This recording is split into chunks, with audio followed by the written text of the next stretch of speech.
Hello, everyone.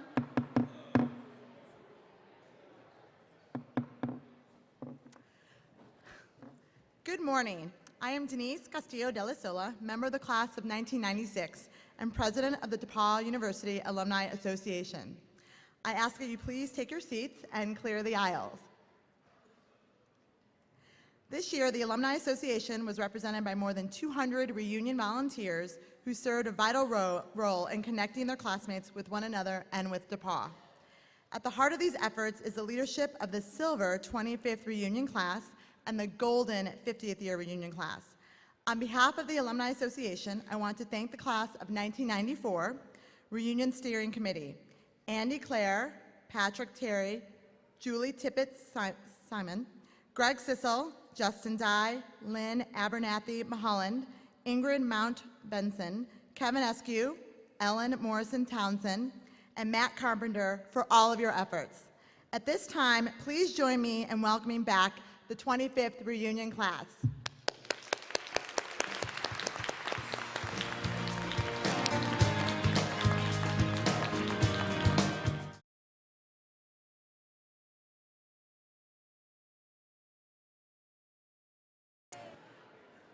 I now call on the golden 50th reunion class.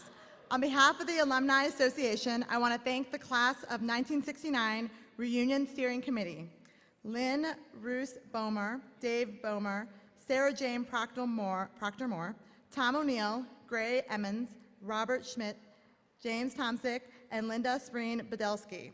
The class of 1969 is making a triumphant return to DePauw. Please join me in welcoming back the 50th reunion class.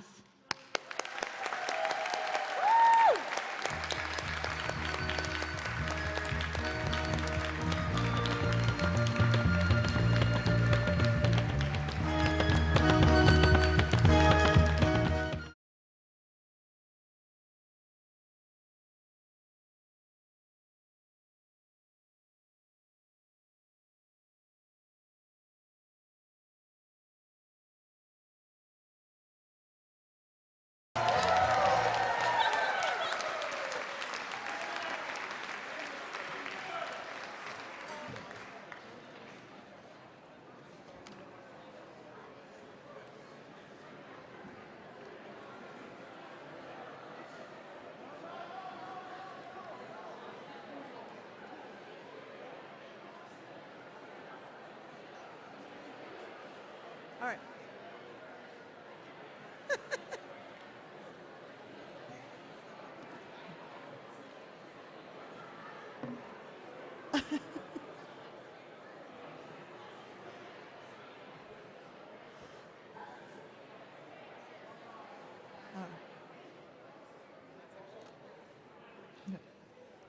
All right, that is what I call an entrance. Thank you. Woo!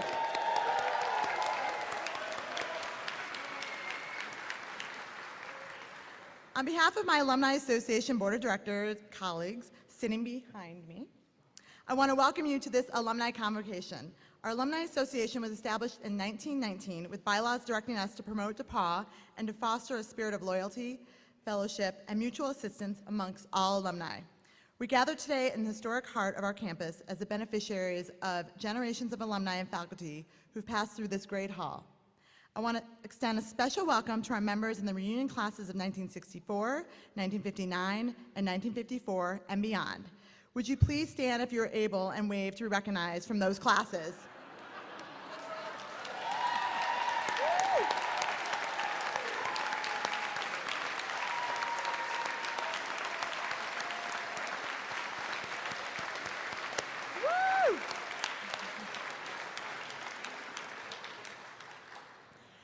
As alumni, we uphold a legacy of service to alma mater by giving our time, talent, and resources to strengthen DePauw.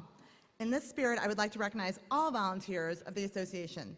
Will you please stand if you've helped DePauw in the past year as a member of a board for the university, reunion chair or committee member, member of a regional alumni association, host to DePauw interns, refer of prospective high school students to the university, or serve DePauw in any way in the past year. Please stand for all who've done that. It's all of you.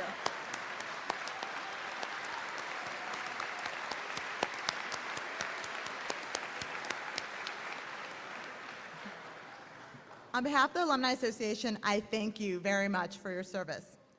I also want to acknowledge my colleagues on the Alumni Association Board of Directors, who today are completing their some of those who are today are completing their service on the board. For those of you completing your service on the board, will you please stand?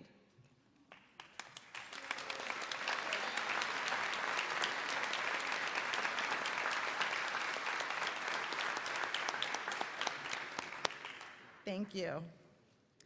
Please take a look at your name tag. Go ahead, take a look. The paw print honors our volunteers and board members, each who have given their time to DePauw throughout the year and have made Alumni Reunion Weekend a success. If you would like to learn how you may volunteer your time, please see a member of our Development and Alumni Engagement team or contact the Office of Alumni Engagement after this weekend. During the 2018-2019 academic year, more than 135 alumni served on DePauw's 17 regional alumni associations to keep fellow alumni connected with one another and with the university. On behalf of the board's Regional Engagement Committee, it is my pleasure to recognize outstanding regional alumni associations, formerly known as regional chapters. Will you please come forward as I call your names? For the best overall regional alumni association goes to Denver, represented by Brent Hornet, class of 2004. It's Brent here.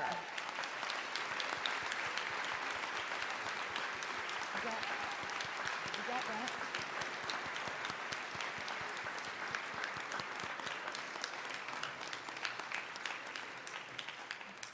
Where do you want me to stand?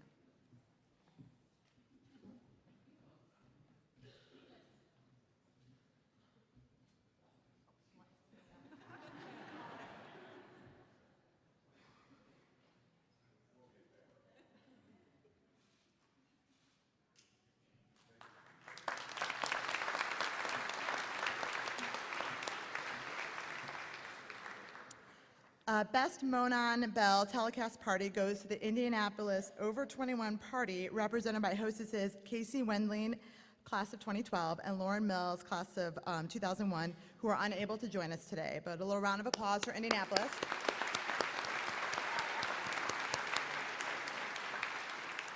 And best regional event goes to the Chicago Alumni Association for Welcome to Chicago, represented by Nigel Bruce, class of 2015. Woo!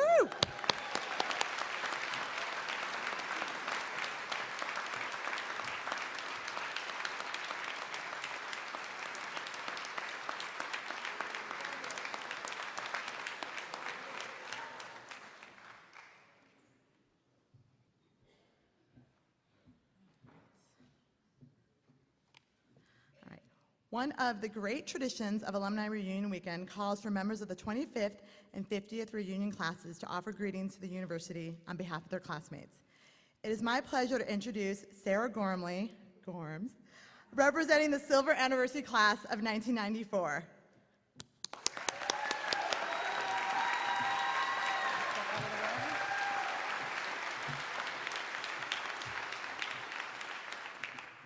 Thank you, Denise.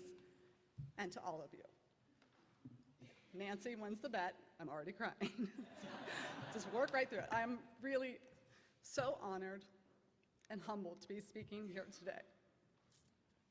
When I think back to our graduation day, like many of us, I never could have predicted where I would end up. I had no job, no plan at all. But I did have a beautiful painting by Matt Wentz that my grandmother bought for me at the senior art show at Emerson. I had a very loose concept of moving to Chicago because that's what my friends were going to do. That painting, which is the first painting I ever owned, has traveled with me to Chicago, New York, San Francisco, and then back to Ohio at the end of 2017. It's been a journey, to say the least. And boy, oh boy, if only that painting could talk. When you move, you end up finding things while you're unpacking, shuffling boxes. And I recently discovered this journal that I kept while living on Wilton Avenue in Chicago, just down the block from Wrigley Field, with 5 other Pi-Phis. There was another woman in Chicago at the time, perhaps you have heard of her, Oprah. She was all of the rage, and you kind of just did what Oprah said you should do. She said you should keep a gratitude journal and list out 5 things you're thankful for every day. My list varied, but there were consistent themes. There was a pretty good one from May 14th, 1996. Number 1, a clean apartment. Yeah, valid, something to be thankful for. Number 2, reading magazines in bed. Now, I had a futon mattress on the floor, but you know, something to be thankful for. Number 3, pizza. Pizza. Number 4, Budweiser. Number 5, Marlboro Lights. True story. Look, I was 23 and I was trying to figure it out. Maybe I didn't quite know what gratitude was. Now, I knew I was fortunate. I had a wonderful family. I had amazing friends. I believed that one day I would have a husband and children, and that would be the most important thing in my life, like I had witnessed growing up in my family. I went on my way, going to business school, starting a career, and I'm a pretty decent achiever. I mean, I really like getting the gold stars, and I'm good at it, so I knew what to do. I kept hustling, working hard, and started climbing. I moved to New York City in 1999, and I kept at it, learning to navigate, demonstrating value in the workplace, asking for raises, learning office politics. It wasn't easy, but I understood what success looked like, so I worked my butt off. And the liberal arts education paid off in a big way. I knew how to think, I knew how to analyze, I knew how to articulate a clear point of view, and I kept climbing. And I have had some tremendous, tremendous work experiences with great brands: Edelman, Fleischmann Hillard, IMAX, Martha Stewart, Girl Scouts, and Adobe. Of course, I had some not so great experiences along the way, like being fired by somebody I'll call Martha Stewart. She yelled at me for 22 minutes straight once on a flight to Toronto. No, I timed it. Throughout all of that, there was this internal nagging that had started in my late 20s, and it kept gnawing at me. What are you doing? Why are you doing this? You need to move up, be better, achieve more. No matter what I achieved, I never felt good enough because there were always bigger, better jobs, more gold stars to chase. By the time I reached my 30s, I was working hard and still single. My friends were getting married, having babies, and for lots of reasons, that just didn't happen for me. But let's be clear, it is not as if I forgot to get married and have children. People sometimes act like that. I'm like, no. I tried, people.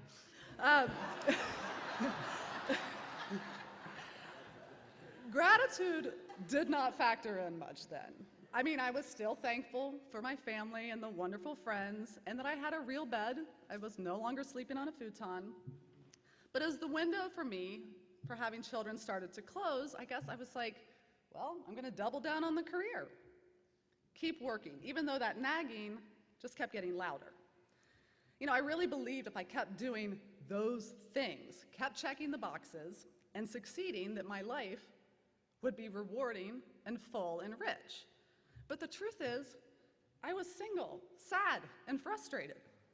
And something had to change. There was no gratitude journal at that point, not even for pizza. So when I was around 40, I walked into a therapist with a list of things I wanted to fix. Yeah, they don't like it when you do that. But I said to him, you know, I don't want to feel this way for 40 more years. Now, I can't feel this way for 40 more years. Something has to change here. It was the beginning of a hard and necessary change, and it was the beginning of a turning point. And so while I had started to do that emotional work, I was still hyper-focused on my career, taking a role as the head of brand marketing for Adobe.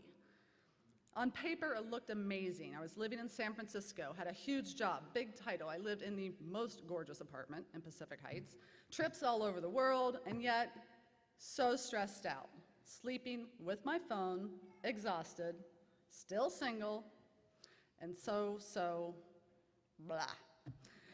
It turned out that the change of scenery and the new job couldn't quiet that internal nagging. Change is hard. It really is. I may have moved to another coast, but I was following those same patterns. I couldn't figure out how to stop chasing the external indicators of success.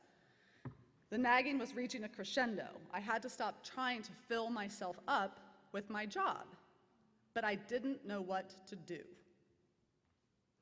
or how to stop. Meanwhile, real life went on. And like so many of us, I had parents with health issues. My father, who had had challenges for many years, died in June of 2016.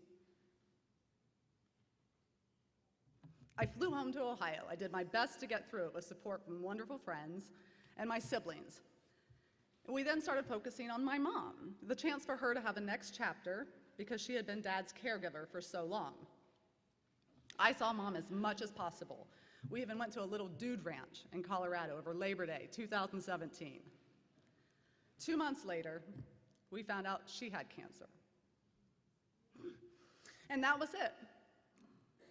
Another turning point. I left Adobe, packed up, and I knew no matter what happened with her, I had to take a year off, do nothing, not work, just be, and try to figure out how to be without being defined by my work. My focus in Ohio was Mom, of course, helping care for her, taking her to doctor's appointments. And as hard as it was, especially seeing her so sick, I started to feel lighter. The years of frustration and stress from chasing the gold stars sort of started to melt away, and that internal nagging started to quiet. I started noticing things in different ways. I was getting up early to see the sunrise on morning walks. I was taking pictures all over the family farm like I thought I was Ansel Adams. It was like I'd never seen the sky before. And I was grateful. I reconnected with a man I'd known for 20 years.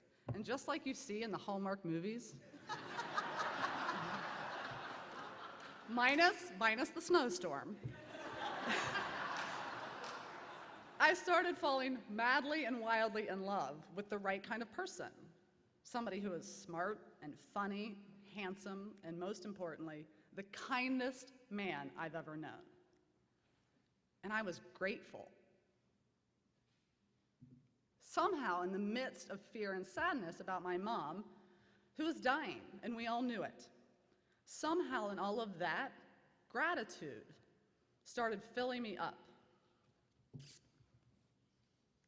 Mom died in February of last year. And for those of you who have been through it, I'm sorry. And for those of you who are going to go through it, I'm sorry. In one of our last moments together, my sweet mom reached out and touched my nose and then touched her nose and said, "Lucky." And despite how sad I was that she was dying and I had to say goodbye, I was grateful.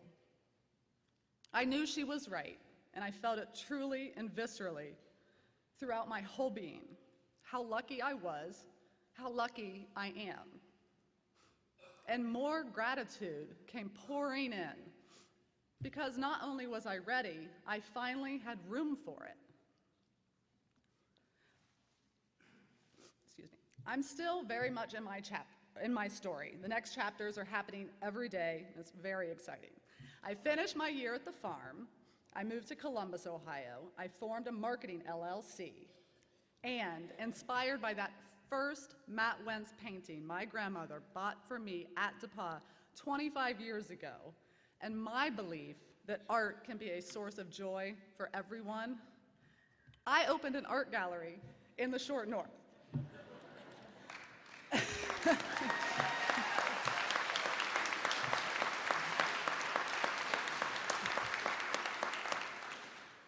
Point for you and perhaps your spouses, I am not suggesting that you all quit your jobs and go pursue your passion projects. Or maybe I am. And yes, I'm still madly, wildly in love with the kindest man I've ever known. Talk about lucky. I think about being here with all of you, how humbling it is to be speaking with you and how much DePauw has influenced my life, both by teaching me how to think and for the lifelong friendships. And it brings tears to my eyes. More tears. My friends can tell you I cry all the time now. But the tears are different. They are tears of gratitude as I keep adding to that list, the list that just keeps getting longer. And yes, the list that still includes pizza. It is not my place to give advice or provide counsel, but if I can encourage you to do one thing, listen to yourself. If there's a voice urging something to change, whether it's big or small, listen and make the change. Make space for the stuff that matters, the good stuff. Make room for gratitude. Thank you.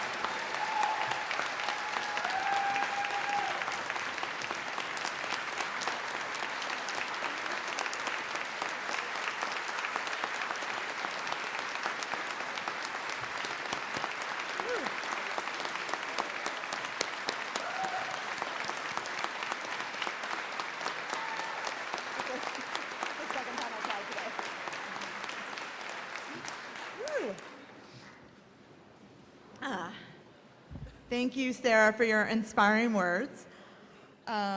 We should have brought tissues. Now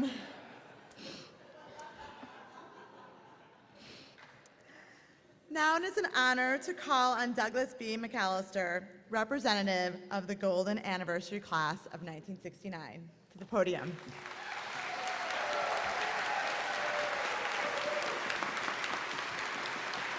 Thank you, thank you. Wow, y'all, 50 years kind of flew right by, didn't it?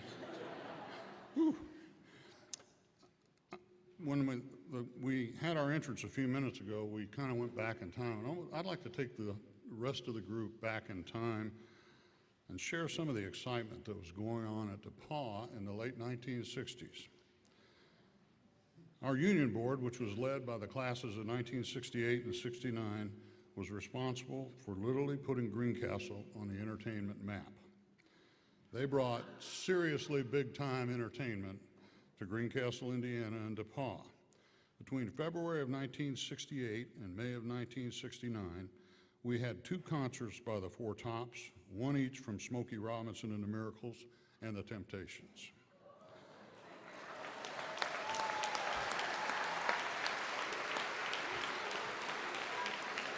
Yeah.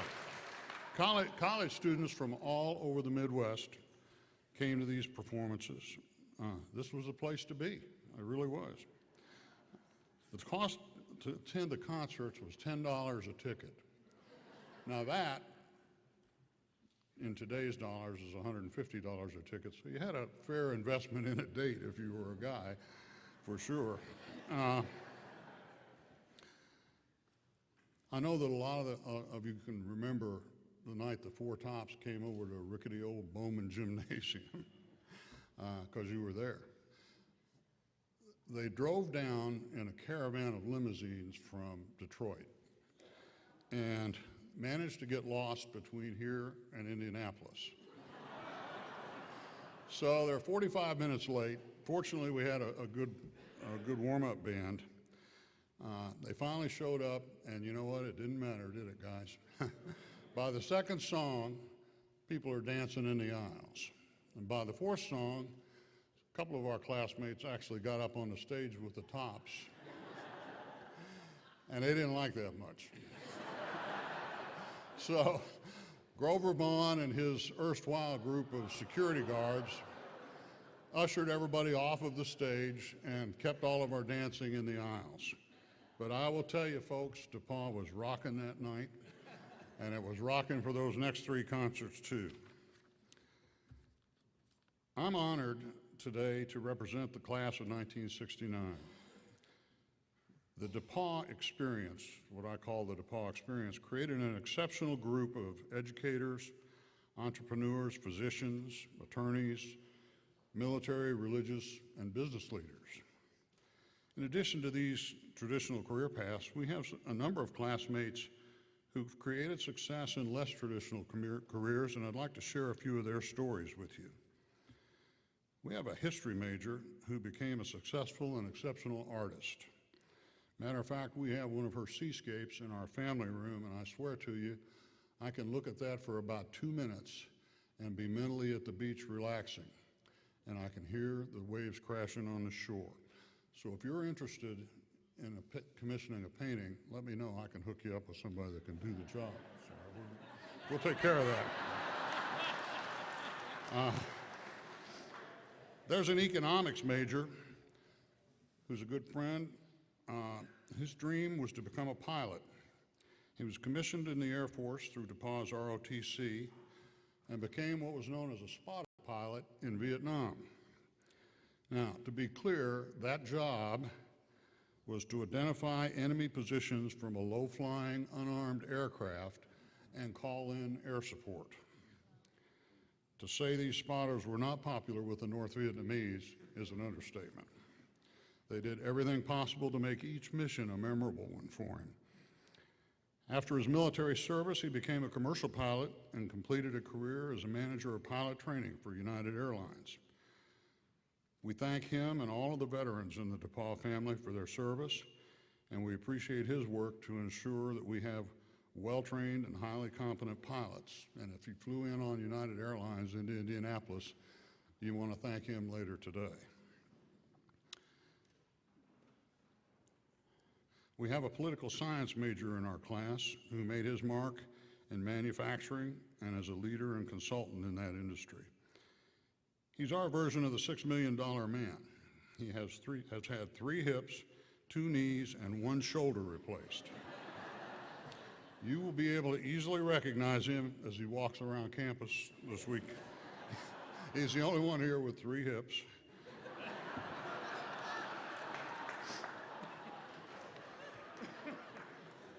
We also had an economics major who became the 44th Vice President of the United States. Finally, there was an English major who became a well-known television journalist. Unfortunately, he died in a skiing accident in 2005. We've lost an additional 80 members of our class, and we all remember them and miss them this weekend. To be clear, while the DePauw experience prepared us for career and life success, we still had a lot of growing and learning to do after graduation. That continued education was largely handled by some combination of graduate school, military service, and on-the-job training. But the question that has come up several times this weekend and continues to come up is, what does DePauw do that's different? Why does this experience have such success? And I've talked with good friends, DePauw friends, about this over the years, and I think it comes down really to 3 core values that were and still are an integral part of DePauw's culture. The first one's excellence, with an emphasis on excel. DePauw students had to excel to even get accepted to start with. They brought talent and potential to the campus as freshmen. The excellence continued to develop as professors demanded and rewarded each student's best work. And oh, by the way, there were no participation trophies, and you could fail. We had to earn our success.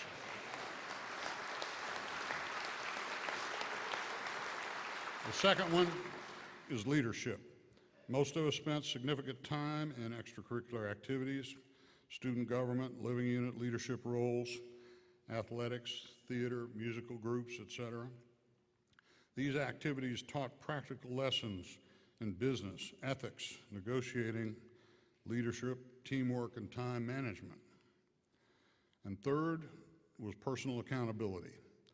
We learned to be accountable for our own actions and results and personal integrity.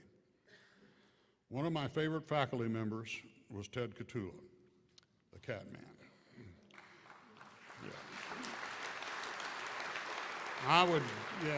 He's a beauty. I would guess that probably half the people in the room knew him, and for those of you who didn't, I'm sorry for you because you missed a great chance. To say he was demanding is an understatement. Whether you worked with him on the union board, on alumni relations projects, or on the football field, he always let you know what he expected, and he let you know whether or not you achieved your goal. And believe me, sometimes those sessions were not for the faint of heart. The Catman taught me the two most valuable lessons of my DePauw experience. First, he taught me to accept personal accountability and the importance of doing great work every day. Second, long before diversity became a central business strategy, he let us know that he didn't care. He didn't care where you were from, your race, sex, religion, or whether or not your family had money. All he cared about was, did you do your job, and did you do it well? Those two principles, personal accountability and measuring people solely on their results, became guiding principles for my business career and life.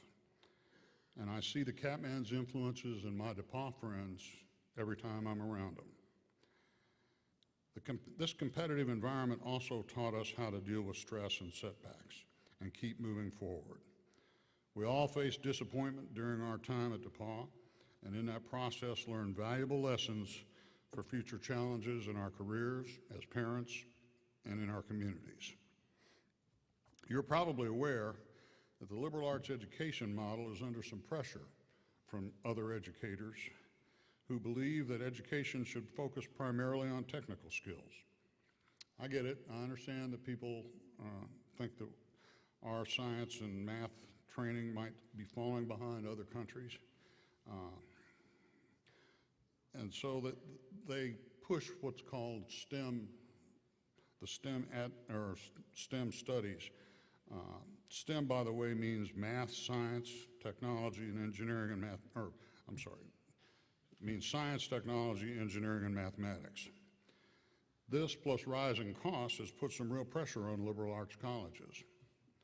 For the record, by the way, DePauw offers majors in 3 of the 4 STEM areas, along with a liberal arts focus, so you have to wonder why this is an either-or discussion, but it is. There's also been discussion in the media recently about the fact that liberal arts majors often start at lower salaries than technical graduates. Duh, it's always been the case. That's the way it works. What these critics don't want people to understand about the liberal arts education is that reverses quickly after a couple of years. As people move from entry-level jobs into mid and upper management roles, where things like judgment, critical thinking, negotiation skills, and leadership are required that are often learned in the liberal arts curriculum environment. Today's world is certainly different from ours in the 1960s, but I honestly don't think it's any tougher today. Think back, we had our political disagreements, questionable politicians, an unpopular war, and our own civility issues. The big difference today is technology. Now, personally, my technology bucket is overflowing. I've come to grips with the reality that my 3 grandchildren, all under 8 years old, can navigate their way through Netflix faster and more efficiently than I. And I was a little grumpy about that, and I've gotten over it. The idea of being out-technologied by a 7-year-old was tough. I've gotten over it, though, sort of. Technology is shrinking the world. International study experiences, second languages, are now more of a requirement than an adventure. And I'm impressed that virtually 100% of DePauw students today have an international study experience.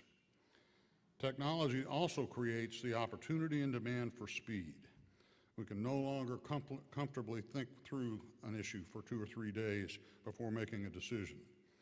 Today's social, business, medical, and spiritual needs demand answers now. There's a premium on being able to use technology to provide the right answers and solutions quickly. So the next obvious question is, what is DePauw doing to prepare students to enter this world? There are three things that stand out to me as great innovations by DePauw. First, our university has created 8 centers of excellence to prepare students for today's career environment. They provide additional training and focus in areas like business communications, music, ethics, technology, diversity, and civic engagement. Check them out on the website, folks. I think you'll be very impressed. I think you'll agree that DePauw is providing today's students with the skill sets required for success. Second, DePauw has guaranteed either employment or additional education after 6 months after graduation. Check out the DePauw Gold Commitment Program. It's innovative and it's bold. Third, the university has recently made some difficult decisions to reduce costs. Many of us have done this work, and we know it's not easy or fun, but it is necessary. The reality is that private colleges are expensive, and continued cost management and reduction is essential. I have one more short story about DePauw that I'd like to share. My mother graduated from DePauw in 1944, and I just had the honor a moment ago to meet a classmate of hers, Phyllis Walcott, seated right here.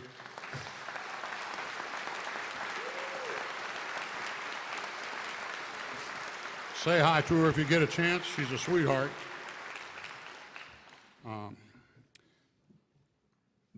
This is Phyllis's and would have been my mother's 75th reunion.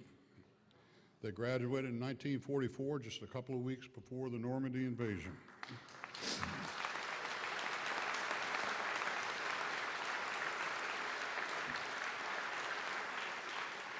DePauw was a different place in World War II. Most of the full-time students were women. Most of the men on campus were in the Navy V-5 flight training program. In December of 1942, after taking her last final, my mom went to the train station across from where the Monon restaurant used to be. And by the way, guys, if anybody's thinking about biscuits and gravy at about 1:30, it ain't there anymore.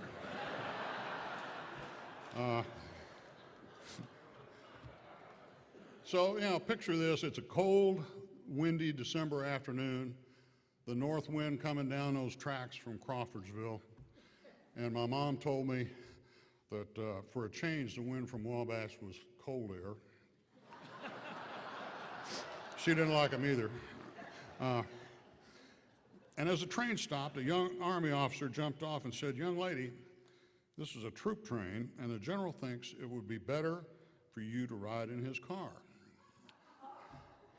And this was not an option. This was not positioned as either or. It's come with me. So she boarded the train and found that her host was General Omar Bradley. She told me that he was true to his reputation. He was a courteous and soft-spoken gentleman, but he was a general, and he was accustomed to asking very direct questions and getting straight answers. General Bradley knew all about DePauw and its reputation for providing an outstanding liberal arts education. He asked about her major, the classes that she'd taken, and just to get personal, what her GPA was. He told her to keep up the good work because our country is going to need as many people as it can get with your kind of educational background. And I share this story for two reasons. First, if we in this room had not had a solid liberal arts education and exposure to history, we might not know that Omar Bradley was one of the most influential military leaders in U.S. history. Second, our society still needs as many people as it can get with a DePauw quality liberal arts education, now maybe even more than ever. So what does all this mean for us, the DePauw family? Well, first, we all know that families have differences of opinion. That's okay. That's the way it works. This is certainly true in our DePauw family, but strong families stand together in tough times. These are tough times in the higher education business. And even though I think DePauw has done one hell of a fine job reacting to this difficult situation, it might not be enough. And I want to ask the DePauw family to support our university in two specific areas. First, we need to be active in helping find the best, brightest, and most talented students to be part of this DePauw experience. Like any recipe, the finished product will improve with better ingredients. Full enrollment with highly qualified students creates cost efficiency. We need your help to identify academically qualified young people who can also sing, dance, act, run, jump, swim, block tackle, and make three-point shots. They will help us ensure that DePauw remains in its rightful position as an elite liberal arts school.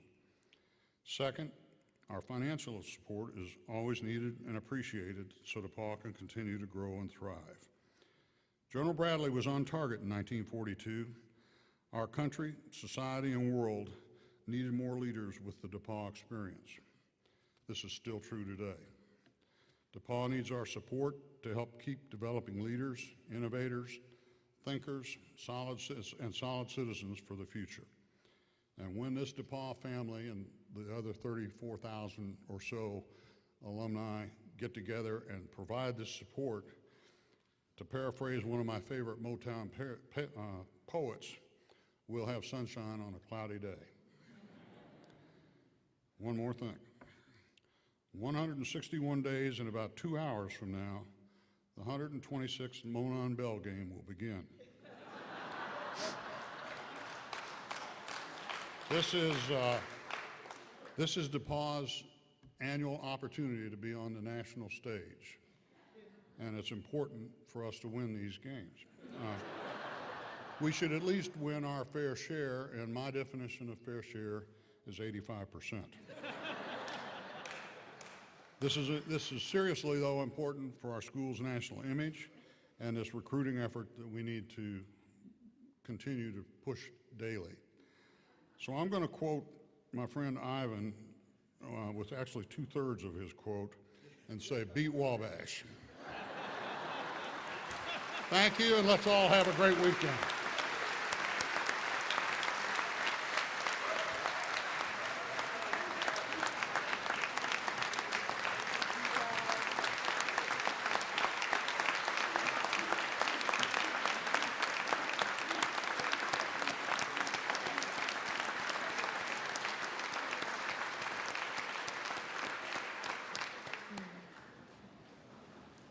Thank you very much, Doug, for your wonderful words and your charge to the rest of the alumni. So a long-standing alumni tradition involves making a special gift to DePauw in honor of your reunion. Each year, the 50th reunion class leads in the way in giving back for future generations of students. At this time, I invite 50th reunion giving chair David Ballmer to make a special presentation. The class comes forward. Let's see, the banner.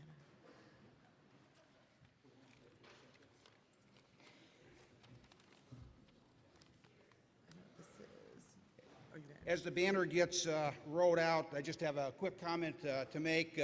I met with Steve Setchell about a year ago last April and said I'd be happy to help out with the reunion. Next I know, my wife and I are co-chairs. When they had difficulty finding somebody to head up the giving committee, my wife decided to fire me as co-chair and reassign me to the head of the giving committee. I learned very quickly that maybe being on the committee overall is a magnet, and I learned how to become a reverse magnet when I contacted people about giving money very quickly in the process. To be honest, no, I think the response was very favorable. We had two other people, Bob Schmidt and Gray Emmons, who helped out extensively to do the work on this, and I want to thank both of them as well for their efforts. But I most particularly want to thank the entire class of 1969 for their generosity and their strong support of our beloved alma mater. And with that, gentlemen, let's roll it out and see what the results are for the class of '69.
Thank you very much, class of 1969. Amazing results of the giving. Let's give that one more round of applause.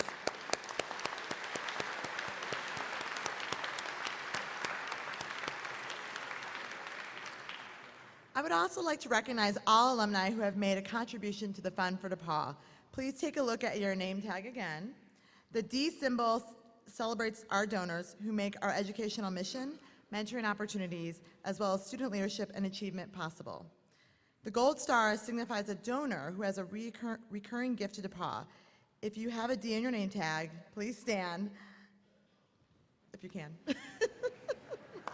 I know, a lot of standing.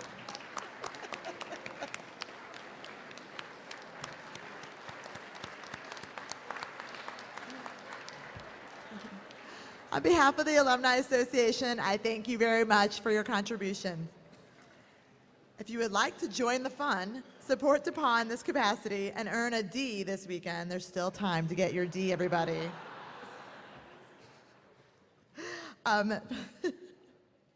Please see a member of the development and engagement team who are each wearing a gold name plate, or visit the Robert G. Bottoms Alumni and Development Center, where you registered upon arrival.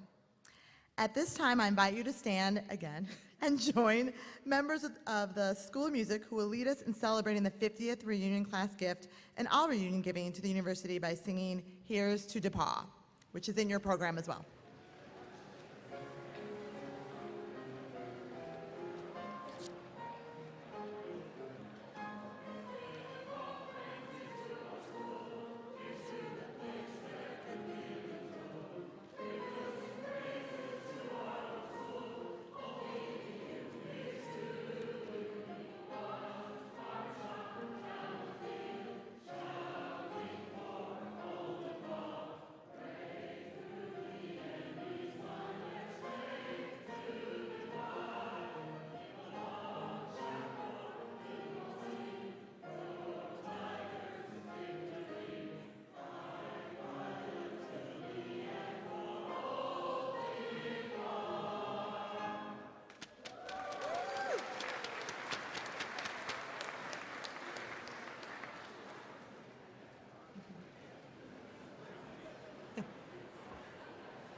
Now, as a member of the DePauw Board of Trustees, it is a great honor to introduce DePauw University's 20th president.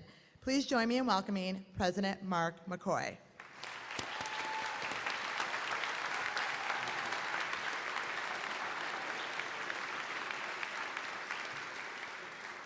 So you know that I came here 8 years ago as the dean of the music school. So this is my 8th alumni reunion. And I think as the dean of the music school, and with several degrees in music, I speak with some authority when I say that without doubt, the class of '69 has the best music.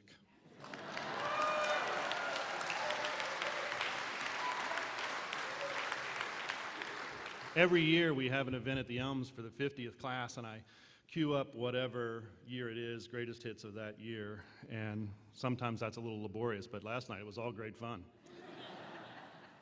The second thing I want to do is to pick up on something that was noted earlier, and that is that we have a member of our 75th class here, graduate from the class of '44, Phyllis Nichols, and I want to make certain to say thank you and welcome home to her.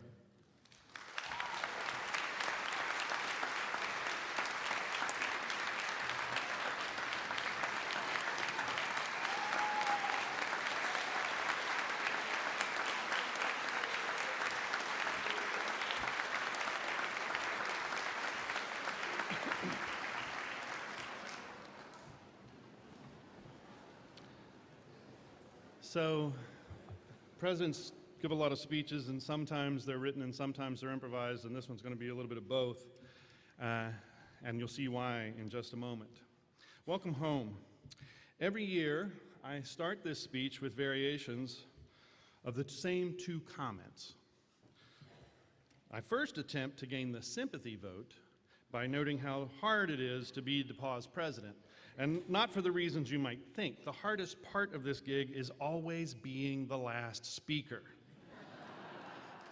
Time after time, I get to watch as the audience is enraptured by one brilliant DePauw alum after another, all the while knowing that I still have to speak when they're finished wowing the crowd. It feels like encoring Beethoven with a banjo.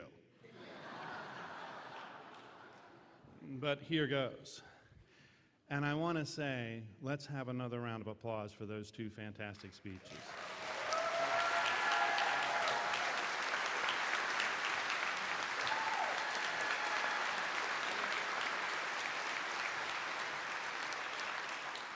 Now, an unusual thing I'm going to do here is I'm going to pull out my phone and I'm going to make it even harder for myself because I'm going to quote to you another piece of wisdom from a DePauw alum, one of my favorite writings from DePauw, and this is from Max Ehrman. It's called The Desiderata, and I'll explain to you why I'm reading this to you in a moment.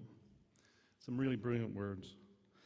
Go placidly amid the noise and haste, and remember what peace there may be in silence. As far as possible, without surrender, be on good terms with all persons. Speak your truth quietly and clearly, and listen to others, even the dull and the ignorant. They too have their story. Avoid loud and aggressive persons. They are vexations to the spirit.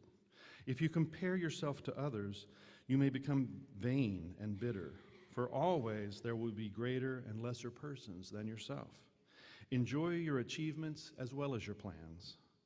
Keep interested in your own career, however humble. It is a real possession in the changing fortunes of time. Exercise caution in your business affairs, for the world is full of trickery. But let this not blind you to what virtue there is. Many persons strive for high ideals, and everywhere life is full of heroism. Be yourself. Especially do not feign affection, neither be cynical about love, for in the face of all aridity and disenchantment, it is as perennial as the grass. Take kindly the counsel of the years, gracefully surrendering the things of youth. Nurture strength of spirit to shield you in sudden misfortune, but do not distress yourself with dark imaginings. Many fears are born of fatigue and loneliness. Beyond a wholesome discipline, be gentle with yourself. You are a child of the universe no less than the trees and the stars. You have a right to be here, and whether or not it is clear to you, no doubt the universe is unfolding as it should. Therefore, be at peace with God, whatever you conceive him to be, and whatever your labors and aspirations in the noisy confusion of life, keep peace with your soul. With all its sham, drudgery, and broken dreams, it is still a beautiful world. Be cheerful. Strive to be happy. Max Ehrman. Now that is an absolutely brilliant and wisdom-filled quote. And I love this line, and whether or not it is clear to you, no doubt the universe is unfolding as it should. And I think that there is a message today that is unfolding just as it should. I had the opportunity to hear a little bit of Doug's speech before we started, but not Sarah's. And so I want to kind of riff on what both of them have said, and you'll see how this unfolds in a moment, because clearly the universe is unfolding just as it should. So first I want to talk about this comment that Doug made about the fact that STEM graduates graduate and make more money right after graduating from college. I hear this all the time. I'm on the road a lot. I hear this gets tossed to me a lot. And I've learned this story at DePauw. Perhaps it's apocryphal, I doubt it, it's probably true, but what I've heard is that in a bar in Indianapolis, some folks were watching a basketball game.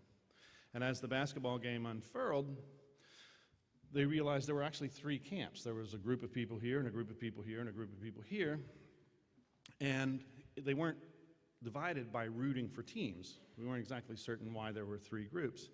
But over time, it was very quickly recognized that one group was a group from IU, and one group was a group from Purdue, and one group was a group from DePauw.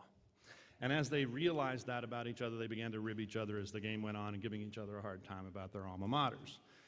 And the folks from Purdue said, thank God we did not go to IU. We all know exactly what we do. Our degree, we came here to be engineers, and we know why we're at Purdue, and I don't know what people do at IU. Thank God we're not at IU. We never went to IU. And the IU folks responded and said, well, you can say that, but it could be worse. You could have gone to DePauw, because at DePauw, you graduate with a liberal arts degree, and it doesn't even say your job title on your degree like it does on ours. And I don't know why anybody would go to DePauw. And one of the DePauw people turned around and said, well, that's really simple, guys. Someone has to be your CEO.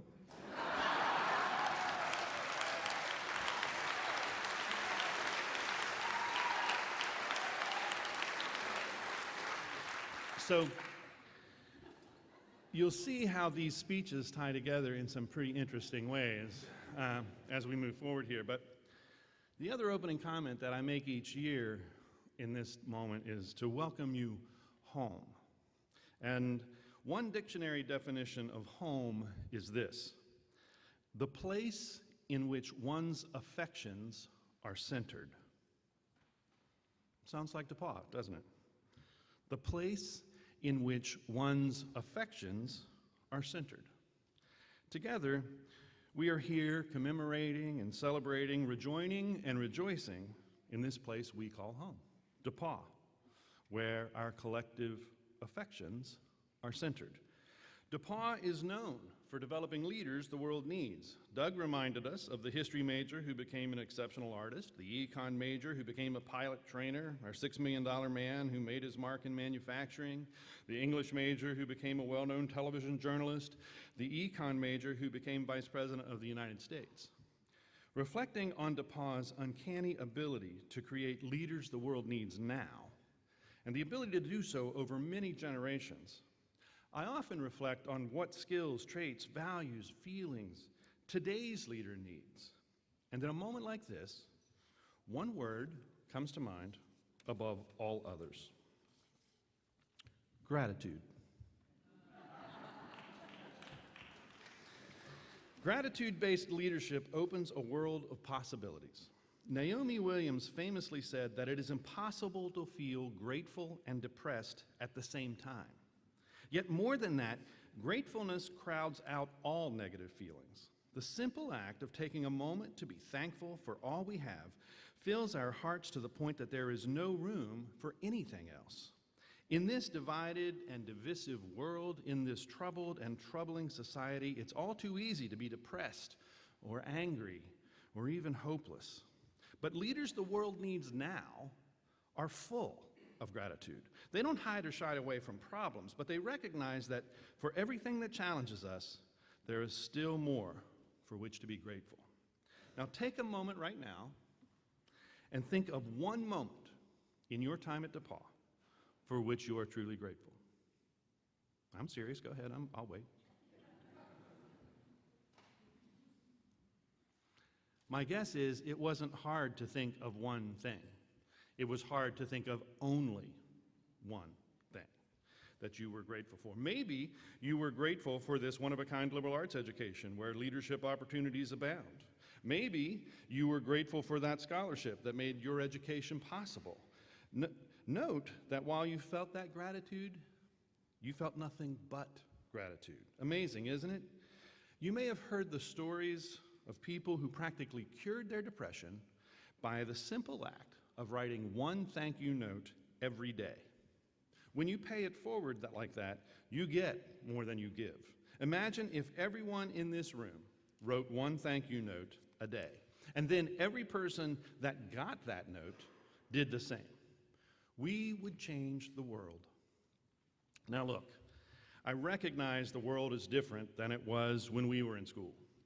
50 Shades of Grey has a vastly different meaning to the kids on this campus than it does to me looking out over this reunion class.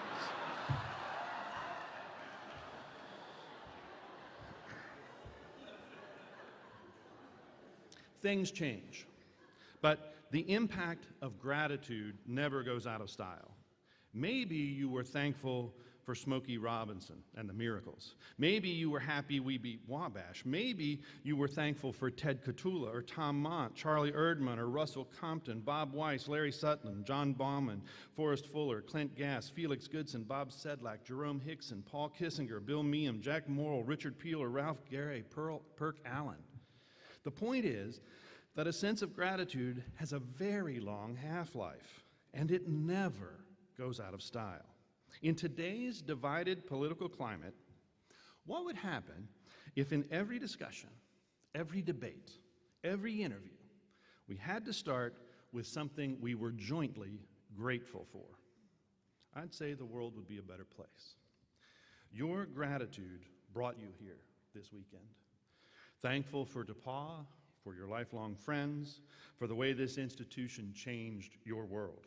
And when you participate in the life of DePauw, by giving back, by coming back, by taking an intern, by recommending a prospective student, by hosting an event, the virtuous cycle continues. The past few years on college campuses in America have been a lot like the years our 50th class spent on campus. Questions about our government, about race, about class, gender, protests, sit-ins, discord, and discontent. The problems of '69 were real. And the problems of 2019 are real.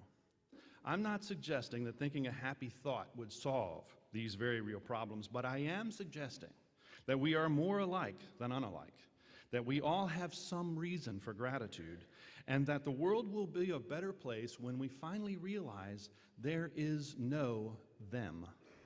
There is only us, and we have a lot of work to do together. So let us take this weekend to be grateful. Grateful for each other, grateful for DePauw, grateful for the lives of meaning and means that DePauw made possible for us. More than that, act on that gratitude. Leave a note for a professor you loved. Thank a classmate for the time they helped you through. Thank the staff that worked so hard to make this weekend magical for you. As you go through this weekend, see how many opportunities you can take advantage of to simply say thank you. I am incredibly grateful to have spent nearly a decade with DePauw. I am grateful to have gotten to know the DePauw family and each of you gathered here. I am extraordinarily grateful to have been one of the 20 people charged with the awesome responsibility of leading this awesome institution. And I am exceptionally grateful for you. Here's to Old DePauw, the place where our collective affections and our gratitude are centered.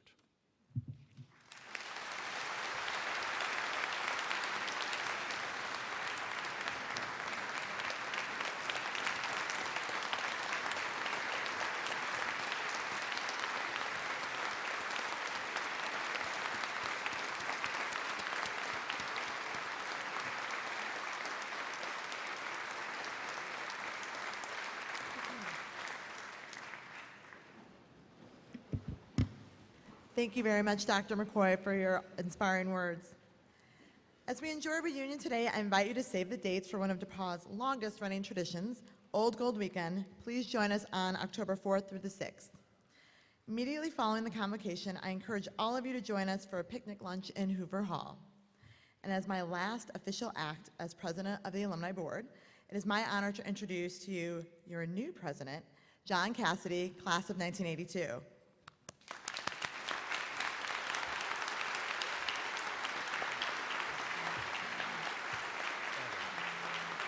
Official pass. Thank you. You did great.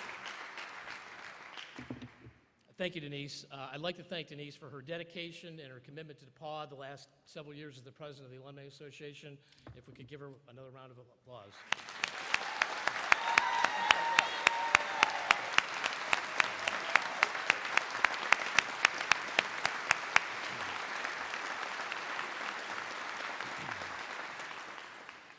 Thank you. I really look forward to serving this role as the president, and I now invite the School of Music students to sing Remember DePauw and then lead us in a closing with a toast to DePauw. If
Thank you, congratulations, and the convocation is now adjourned.